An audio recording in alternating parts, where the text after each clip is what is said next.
Whether if you're a brown skin girly like me who gets tan just by looking at the sun, or maybe you were just blessed to be able to get a beautiful sun-kissed finish throughout the summer, but you find that it is so hard to find your perfect summer match. Today, I'm going to teach you how to find your perfect summer shades and how to update your routine from winter to summer so that you stay bronze and golden and not ashy all summer long. Let's get right into it. So when it comes to finding your perfect shades in the summer, a couple of things that you want to keep in mind is number one, are you going to get more tan than this?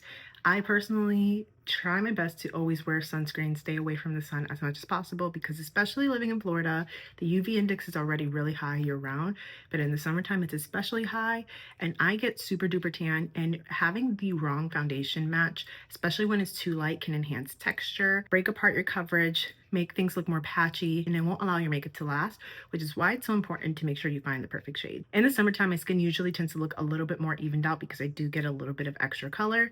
So the areas that are usually darker, like my under eyes and around my mouth, don't look quite as bad, but I want to make sure that when I'm matching for my foundation, that I am looking for the darkest area on my face. And not only that, but also making sure that it matches my neck and my chest. So my chest is a little bit lighter because I do tend to cover that up pretty well. I wear high cut shirts usually all year long anyway, so I don't let my chest get any color, any sun, and I always wear sunscreen on my neck as well to help make sure that everything stays nice and cohesive. But naturally, as a brown skin girl, I have discoloration around my mouth that isn't really too noticeable until you start applying foundation and you realize that this is just a little tiny bit darker than the rest of my face.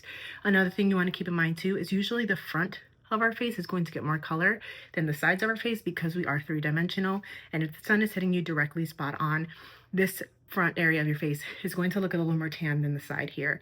So I usually like to match right closest to where the jowls would be or where the chin starts to point away, because this is usually where we have the most darkness, so you want to find that darkest spot. Now, when you're first looking at these shades, you may say to yourself, I see your match right away. And you're probably seeing this color right here because I do have a little bit more of a neutral, cool undertone with an olive overtone. And this shade here, believe it or not, does not match me at all year round. It's actually a little bit too light for my skin tone, and when I first apply it, it doesn't look terrible, and even when I start to blend it, it doesn't look that bad. But once I turn my face to the side, you can really notice the difference, that it is looking a little bit too light. And again, when your shade is off even by one shade, it can enhance so much texture and just make your makeup break apart. Now, another shade that you may think is like, oh, maybe go a little bit darker, but when you're going dark, you need to be careful not to go too warm, which is something that happens very commonly with brown skin. A lot of people automatically think brown skin, especially in the summer, is warm undertone.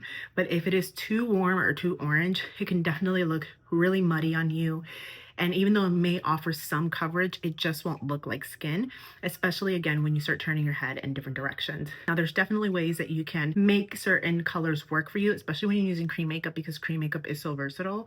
But when you're finding your perfect shade, you want something that is going to match and blend into the skin seamlessly. Now, this shade right here is what my winter shade usually is. And right now it's not too bad, especially right here along the jawline. But again, once I blend that in, you can see that when I turn my face, you see how that's very noticeable.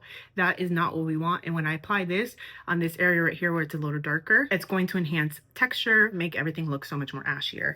So instead, I'm gonna go up one shade, literally just one shade darker than this tone that's still a little bit more on the warm side, but it has enough neutralness that the warmth is actually going to blend into my skin. And what happens too is in the areas where I have darkness around my mouth, when I apply something that is just a little tiny bit warm, it's gonna naturally color correct and neutralize the area. So it's going to look more like skin versus it looking orange, which as you can see, it blends in perfectly compared to that little light spot right there.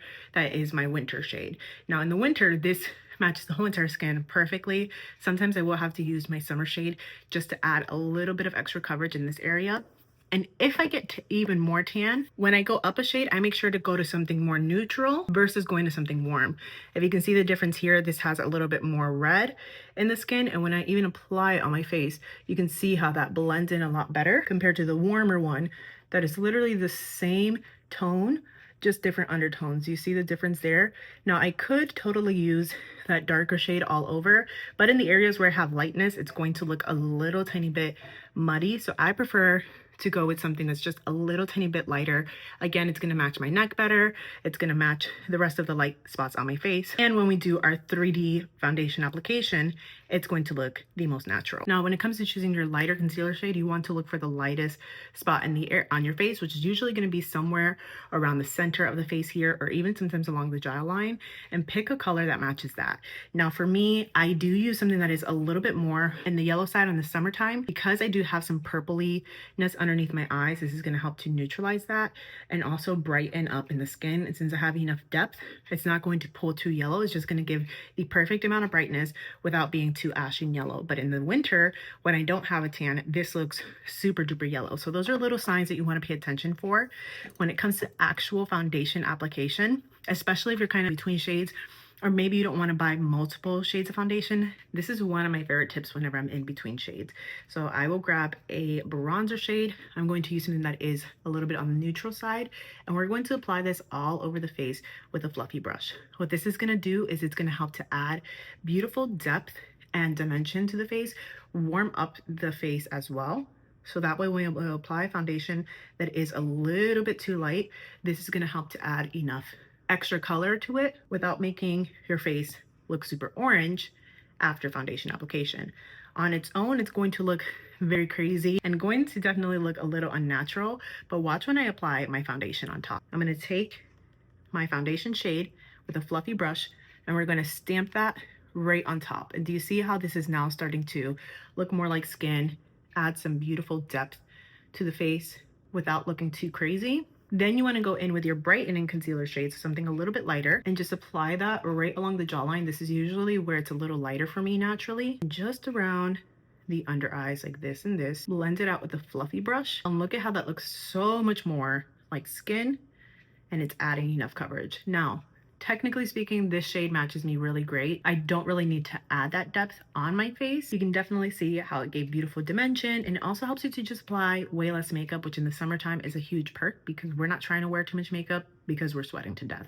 I don't know about you, but I'm currently sweating while I'm filming this. Both sides of our face are done. I went ahead and added a little bit of contour to both sides just to add a little extra dimension, which if you want to learn how I do my summer-based routine from start to finish, make sure that you subscribe so that you don't miss out once this video is live. As you can see, our skin is looking sun-kissed, it's looking glowy, but it still looks very natural. It looks like skin, is an enhancing texture and giving the perfect amount of coverage. Then you want to finish the whole entire look with a little bit of setting powder, setting spray, add a little lip color if you want, and some blush. You could just keep it like this nice bronzy base. And if you still feel a little confused on how to find your perfect makeup shades for the summer, I will have my color match form linked down below for you, and I would love to help you not only pick out your perfect shades, but teach you how to apply them on your specific face, because the placement that works for me won't work for you. And if makeup ever fell off, it's most likely your placement. And what other summertime makeup tips do you want me to teach you next?